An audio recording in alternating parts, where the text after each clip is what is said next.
సరే, మన ఊరి కట్టుబాటుకు విరుద్ధంగా ఇద్దరిని తొందరపడి అమాయకుడిని శిక్షించకండి. దుర్గమ్మ, ఇలా పంచాయతీలో మీ ముందుకొచ్చి మాట్లాడుతున్నందుకు నన్ను క్షమించండి అయ్యా. కానీ అన్యాయం జరుగుతున్నప్పుడు ఆ దేవుణ్ణైనా ఎదిరించమని తమరే చెప్పారు. అయితే కాల్చేందుకు గుళ్ళోకెళ్ళా దేవుణ్ణి ఎదిరించు, అంతేగాని మదర్ సెంటిమెంట్ తో తప్పు చేసిన ఈ దేవుణ్ణి సమర్థించావంటే ఈ ఊరు ఊరుకోదు. నిజమే గంగరాజు గారు, ఈ ఊరు ఊరుకోదు. ఎందుకంటే ఈ ఊళ్ళోనే దొరికి మనందరి ముందు కళ్ళు తెరిచి ఊళ్ళో అందరి తలల్లో నాలుగులాగా పెరిగాడు కదా వీడు. అందుకే ఈ ఊరు ఊరుకోదు. వీడికి ఊహ తెలిసిన రోజు నుంచి ఈ రోజు వరకు ఎవరికైనా ఉపకారమే తప్ప అపకారం చేయలేదు కదా వీడు. అందుకే ఈ ఊరు ఊరుకోదు. ఈ ఊరి తల్లుల పాలు తాగి పెరిగినందుకు ఒక పెద్ద పాలేరులాగా ఊళ్ళో అందరికీ ఊడిగం చేస్తూ వాళ్ళ రుణం తీర్చుకోవాలని చూస్తున్నాడు కదా వీడు. అందుకే బాబు ఈ ఊరు ఊరుకోదు. ఇంక చాలా ఆపుతల్లి, ఇందాక నుంచి నీ పెంపుడు కొడుకు గొప్పతనం గురించి ఓ డప్పు కొట్టుకుంటున్నా. ఆడెవడెవడికో సాయం చేస్తే నాకేంటి? నాకు కాని నా కుటుంబానికి కాని ఎంత ఇదిగో ఎంత సాయం చేయలేదు, నేను చేయించుకోలేదు. ఏంటి, నీకేమీ చేయలేదా? సత్యం. ఒక్కసారి గతాన్ని గుర్తు తెచ్చుకో గంగరాజు. ఆ రోజు ఈ దేవుడే గనక తన ప్రాణాలకు తెగించి గండిపడ్డ చెరువుకు అడ్డుపడి ఉండకపోతే ఈ ఊళ్ళో ముందుగా కొట్టుకుపోయి ఉండేది నీ కొంపే. ఆ రోజు నా బిడ్డ ఆ పని చేసి ఉండకపోతే ఈ రోజు తీర్పు వినడానికి వీళ్ళు ఉండేవాళ్ళు కాదు, శిక్ష వేయడానికి పంచాయతీ ఉండేది కాదు. రాయుడు గారు, ఈ ఊరు నుంచి దేవుణ్ణి వెలివేయడానికే మీరు నిర్ణయించుకుంటే అలాగే చేయండి. కానీ ఈ దేవుణ్ణి వెలివేసే ముందు ఇంకో నలుగురిని ఊరి నుంచి వెలివేయాల్సి ఉంటుంది. ఇంకో నలుగురా? ఎవరమ్మా వాడు? ఈ ఊరికి తూర్పున ఉన్న, ఉత్తరాన ఉన్న, దక్షిణాన ఉన్న, ఊరి చివరినున్న ఈ వీళ్ళందరూ 2 పెళ్లిళ్ళు చేసుకున్న వాళ్లే, 2 భార్యలు ఉన్న వాళ్లే. అయ్య బాబాయ్ బాబాయ్ బాబాయ్ బాబాయ్, ఎంత గొప్ప లాజిక్ లాగేసిందండి పట్నం పిల్ల.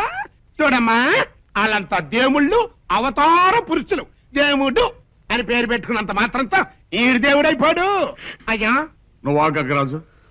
చూడమ్మా, దేవుళ్ళకి మనుషులకి సామ్యమా ఉంది రాయుడు గారు. అందరూ దేవుళ్ళకి పూజలు చేస్తారు, నైవేద్యాలు పెడతారు, కోరికలు కోరతారు.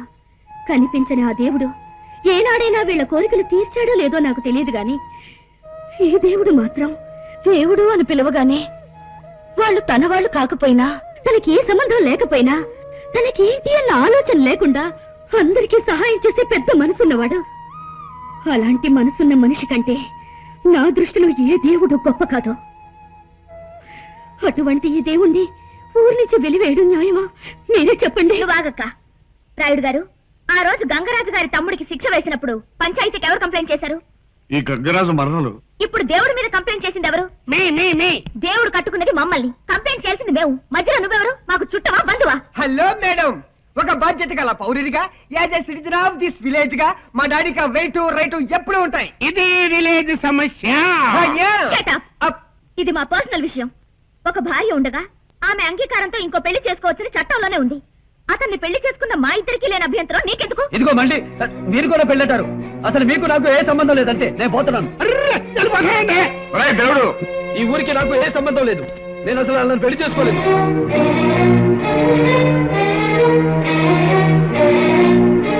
చూడమ్మా, చట్టం ఏం చెప్పినా మా ఊరికి కట్టుబాటు అంటూ ఒకటి ఉంది. దాన్ని గౌరవించటం మా ధర్మం. అది మీరి క్షమించండి రాయుడు గారు, మీరు దేవుణ్ణి వెలియడానికే నిర్ణయించుకుంటే మేమందరం ఈ ఊరినే వెలియాల్సి ఉంటుంది. అయ్యగారు, దేవుడు లేని ఊళ్ళో మేము ఉండలేము. అవునయ్యా, ఉండలేము.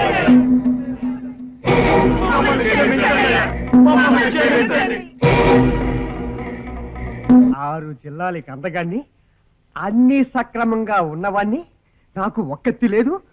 ఆ ఎర్రోడికి ఇద్దరా? టైం అంటే నీదేరా?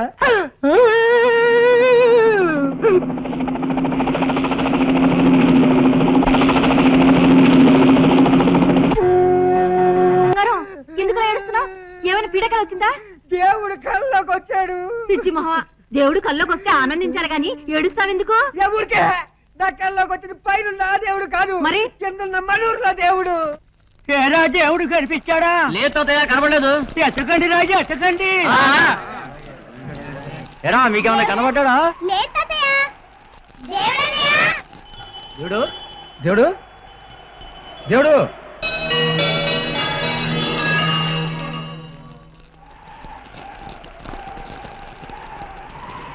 దేవుడు దేవుడు దేవుడు దేవుడు నీకు కూడా కనపడలేదా? లేదు అటు ఎక్కారా? అంతే సరే ఇటు పోదాం పదండి.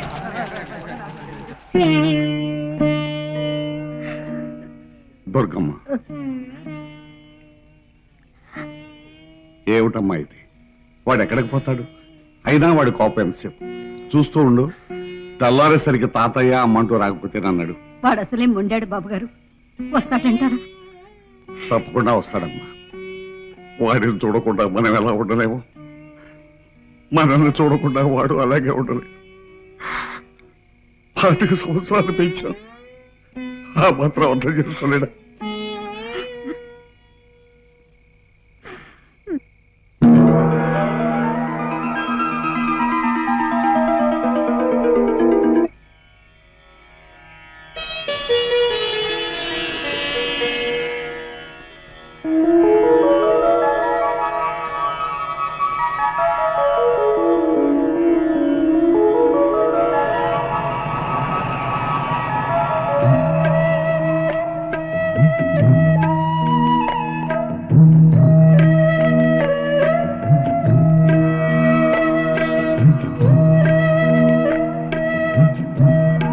బాబు, తప్పు నాన్న.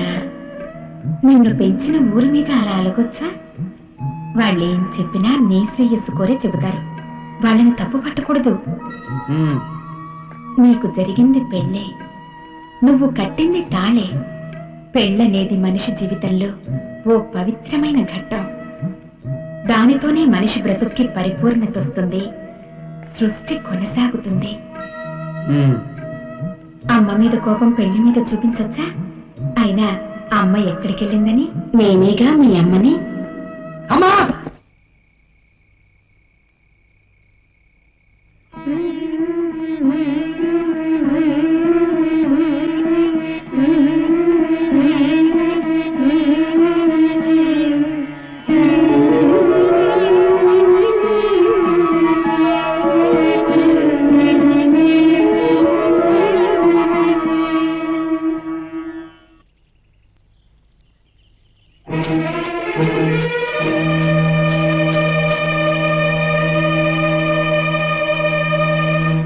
ఏంట్రా కార్లు వస్తున్నాయి? ఎవరాళ్ళు? ఎందుకు వస్తున్నారా?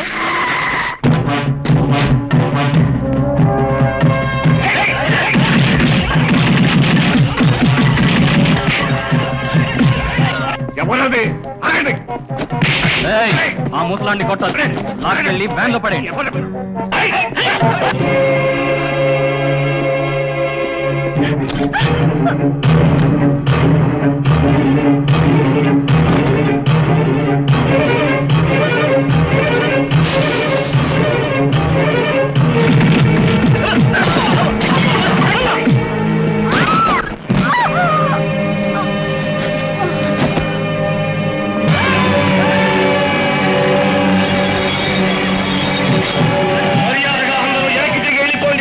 లేకపోతే మీ పుచ్చలు ఎగిరిపోతాయి. ఎవరు పుచ్చలు ఎగిరిపోతాయో చూసుకున్నారా?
ఏమైంది? దేవుడు దేవుడు సర్వేశ్వర మనుషులు వచ్చి మీ అమ్మను కొట్టి రాయుడు గారిని చిన్నమ్మాయి గారిని తీసుకెళ్లిపోయారు. సీఎం పదవికి నాకు మధ్య ఆ పిచ్చోడు కట్టిన ఈ పసుపుతాడు అడ్డమ్మా, దాన్ని తీసేయమ్మా. నా తల్లివి కదా. ఈ ఊరి కోడల్ని ముట్టుకున్న వాడి చేతులు తెగలేరకైనా సరే నీ పెళ్ళాన్ని కాపాడుకో. ప్రాణం పోయినా సరే దీన్ని మాత్రం తీయను. అయ్యో నీ ప్రాణాలు పోతే ఎలాగమ్మా? నువ్వే కదా నా ఇన్వెస్ట్మెంట్. నువ్వు ఒప్పుకోకపోతే పోయేవి ఆ ముసలాడి ప్రాణాలు. అమ్మా, నా ప్రాణాలు పోయినా పర్వాలేదు, నువ్వు మాత్రం పెళ్లి ఒప్పుకోవద్దు. వెళ్ళు వెళ్ళి ఈ ఊరి పరువుని అయ్యగారి గౌరవాన్ని నిలబెట్టు.